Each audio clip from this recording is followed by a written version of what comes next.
जय श्री राम। श्री राम जन्मभूमि मंदिर अयोध्या में जो भूमि पूजन हुई 5 अगस्त 2020 को, इसके बारे में 10 मुख्य बातें मैं आपको कहना चाहूँगा। पहली बात यह कि संवत 1585 में यानी 1528 ईस्वी में राम जन्मभूमि मंदिर को सम्राट बाबर के आदेश पर मीर बांकी द्वारा ध्वस्त कर दिया गया था और नवंबर 2019 में सुप्रीम कोर्ट के फैसले के बाद 5 अगस्त 2020 में भूमि पूजा की गई।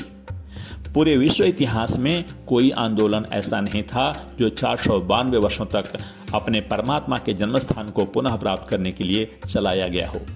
यह सनातन धर्म और उसके अनुयायियों के बारे में बहुत कुछ बताता है। लाखों करोड़ों लोगों ने लगातार इसके लिए संघर्ष किया और यहाँ तक कि इसके लिए अपना जीवन भी बलिदान कर दिया। दूसरी बात यह कि इसके पहले सोमनाथ मंदिर को लूट लिया गया था, नष्ट कर दिया गया था। तब स्वतंत्रता के तुरंत बाद सरदार पटेल द्वारा भारत में इसका पुनर्निर्माण किया गया। हालांकि राम जन्मभूमि स्वतंत्रता के बाद भी मुकदमेबाजी के कारण नहीं बनी थी, तो इकबाल अंसारी के पिता हसीम अंसारी वगैरह ने राम जन्मभूमि के निर्माण को रोकने के लिए कोर्ट में मामला दायर किया था।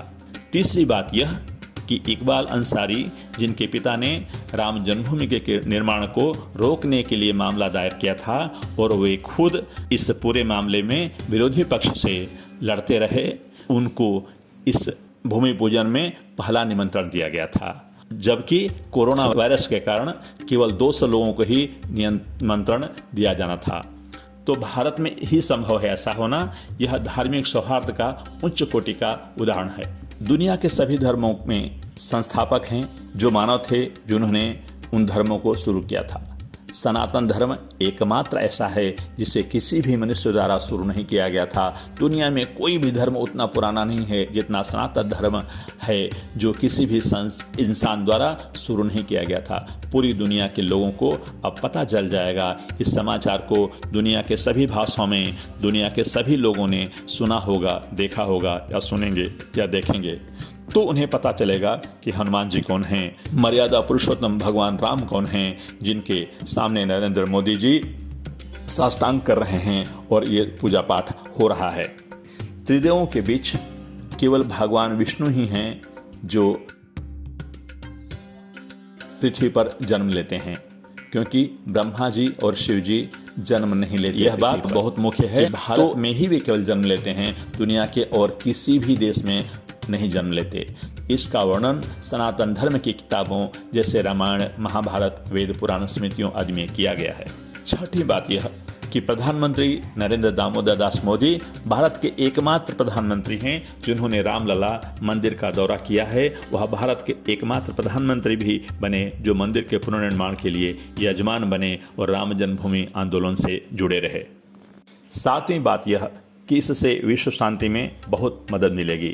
जिस तरह से पूजा की गई है, जो सनातन संस्कृति के पुनर्स्थापन का प्रतीक है, इससे न केवल भारत बल्कि पूरे विश्व से अयोध्या आने वाले तीर्थ यात्रियों की संख्या में वृद्धि होगी, क्योंकि यद्यपि दुनिया में बहुत सारे मंदिर हैं, लेकिन राम जन्मभूमि मंदिर केवल यहीं अयोध्या में है।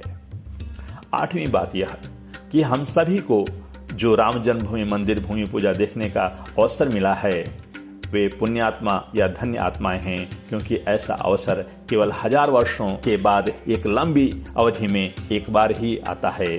उसका यजमान होना, उसके जन्मस्थान पर मंदिर की स्थापना के लिए भूमि पूजन करना एक ऐसा पुण्य कर्म है कि केवल एक व्यक्ति नरेंद्र मोदी को ही ऐसा अवसर प्राप्त हुआ है। 9वां यह कि भारत में यूपी में भगवान सोने की खदान द्वारा उपहार में दिए हैं, जो कि वर्तमान में भारत के जो पूरे सोने का भंडार है उसके बराबर है, जो भगवान राम का प्रतीकात्मक उपहार है। पिछले कई वर्षों से अगर यह मुगलों या अंग्रेजों द्वारा पाया गया होता तो लूट लिया गया होता। याद रखें कि यह श्री राम जन्मभूमि के पक्ष में सुप्रीम कोर्ट के फैसले के बाद ही मिला। यह भारत और सनातन धर्म के लिए एक सुनहरा क्षण है। हमें त्रिदेवों सहित सभी देवताओं, ऋषियों और पुण्यात्माओं का आशीर्वाद मिला है। यह भारत के लिए स्वर्णिम काल की शुरुआत है, नए भारत की शुरुआत और नींव पूरे देश और पूरी दुनिया भर में लोगों की खुशी, भारत और सनातन धर्म के शुभचिंतकों की खुशी है, तो भारत में सभी लोगों के दिलो दिमाग में, भारत ही नहीं पूरे विश्व में जो भारत के हितैषी हैं उनके में ही मन में, दिल में खुशी की लहर बह रही है, मानो 5 अगस्त ही सैकड़ों दिवाली के बराबर था। जय श्री राम।